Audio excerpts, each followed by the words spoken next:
సోదోయమ్మ సోది సోది చెబుతానమ్మ సోది ఎరుకోయమ్మ ఎరుక ఎరుక చెబుతానమ్మ ఎరుక జరిగేది చెబుతాను జరగబోయేది చెబుతాను ఎవరి మనసులో ఏమున్నదో ఇట్టే చెబుతాను ఎరుకోయమ్మ ఎరుక సోదోయమ్మ సోది.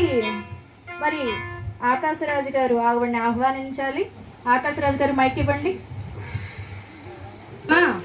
మా దగ్గరికి వచ్చి మా పద్మావతి ఎందుకు అంత నీరసంగా కూర్చుందో ఏంటో తెలియట్లేదు మాకు, మరి నువ్వు వచ్చి మరి చెప్పి ఆ పద్మావతి మనసులో ఉన్నది ఏంటో చెప్పమ్మా అని మీరు పిలవాలి. సోదమ్మని పిలిస్తే ఆవిడ వస్తారు. అమ్మా సోదమ్మ ఇలా రామ్మా. మా అమ్మాయి పద్మావతి ఎందుకో 4 రోజుల నుంచి బాగా దిగులుగా ఉందమ్మా. కారణం నువ్వే చెప్పాలి తల్లి. పద్మావతి దేవి వచ్చి ఎదురుగా కూర్చోవాలి, ఎదురు కూర్చోవాలి.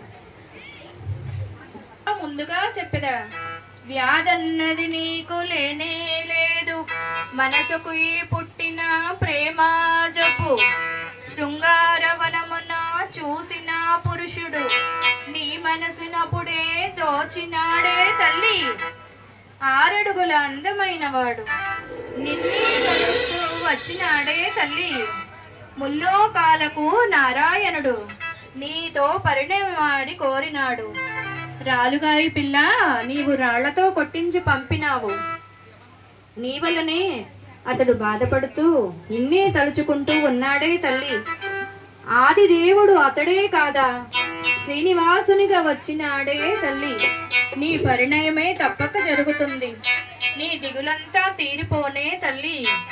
ఆకాశరాజ జన్మమే ధన్యము, ధరణీదేవిదే పుణ్యము. నిక్కముగానే నిజమే చెబుతా, చెప్పిన వాకు తప్పదే తల్లి. ఇప్పుడొక సత్యము చెబుతా వినుడు, ఇంకొక గడియ తదుపరీచుటకు యోగిని మాత ఒకరు వచ్చి పెండ్లి ముచ్చడలాడదరే తల్లి. అరమరలేక సరియే అనుడి, అంతా శుభమే జరుగును మీకు, నీ చింతలన్నీ తీరిపోవునే తల్లి. శీఘ్రమే నీ కళ్యాణం జరుగునే తల్లి. నా వాక్కుపై విశ్వాసముంచండి తల్లి, మీరు మీ రాజ్యం చల్లగా ఉండాలే తల్లి.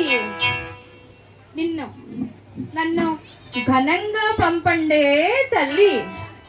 మరి సోదమ్మకి ఘనంగా మరి ఇస్తే బియ్యం కాదు, సోదమ్మకి ఘనంగా డబ్బులు ఇచ్చి పంపిస్తే అక్కడ నుండి కదులుతుంది. మరి ఇస్తున్నారంట మణిగారు, మంగమణి గారు. మంగమణి గారికి జై. 500 ఇచ్చారండి. మరి సోదమ్మ జాగ్రత్తగా వెళ్ళిరా, అది నడుము దగ్గర పెట్టుకోవచ్చు. సోదోయమ్మ సోది సోది చెబుతానమ్మ సోది ఎరుకోయమ్మ ఎరుక ఎరుక చెబుతానమ్మ ఎరుక. మన సోదమ్మ వెళ్ళిపోయారు.